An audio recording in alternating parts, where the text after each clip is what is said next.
We've heard from this report in the New York Times, President Trump ordered those strikes on Thursday night, and then at the 11th hour, when the military operation already underway, he called them off. Why? What's going on here? The great mystery. Look, first of all, the New York Times is clear in its report that it's unclear whether or not Donald Trump simply changed his mind at the last minute, or whether or not the operation, which, as you said, was about an hour away before the actual strikes were supposed to begin, whether or not for operational or strategic reasons it was simply called off. We simply don't know.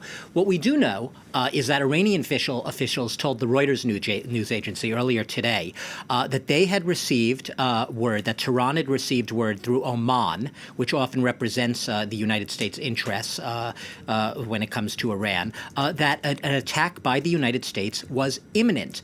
What else do we know? We know that Donald Trump himself has often used very tough language and tough rhetoric to try to sort of, to use the word bullying, I suppose, but also to sort of, wielding that very big stick, hoping that his adversaries, his opponents will cave in, will back down, will take fright. In other words, that they'll flinch, something that Iran did not do in this case.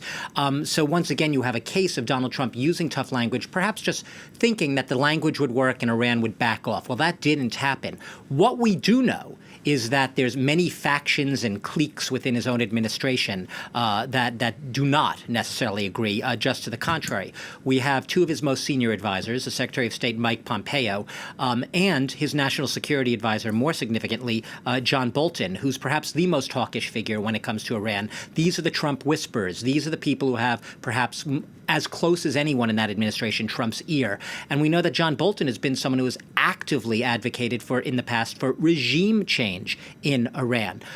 My theory, and I'm not the only one with this theory, Trump is a man of Fox News. He's a man of the cable age and zapping through the news channels. And he sits there in the morning, we know, watching Fox News. And he has favorite hosts, and some of them even attend his rallies. Two of those hosts may have had some influence on him. Sean Hannity, for one, is perhaps one of the most prominent Trump friends and Fox News hosts. He was on the air basically saying, and I'm quoting, that Trump should bomb the hell out of Iran. Those were his words. On the other hand, another very close Trump friend is Tucker Carlson. I know it sounds like details of news hosts influencing the president, but we're talking about the Trump administration, Donald Trump, and this is the case. Tucker Carlson has been an advocate for the other case, saying that he doesn't believe the U.S. had shown evidence that Iran was responsible for the attacks on the oil tankers or whatever, and he thought that it was too much resembled the same types of justifications used to in the run-up to the Iraq War of 2003. So he was very much weighing in on the side of do not take action against Iran. It would be a mistake. So I think at the end of the day, there was a mixture there. Yeah, I think that the last person that Trump hears or speaks to him often has the greatest influence on him. In this case, it might have come down to a Fox News host determining that last-minute reversal in American foreign policy.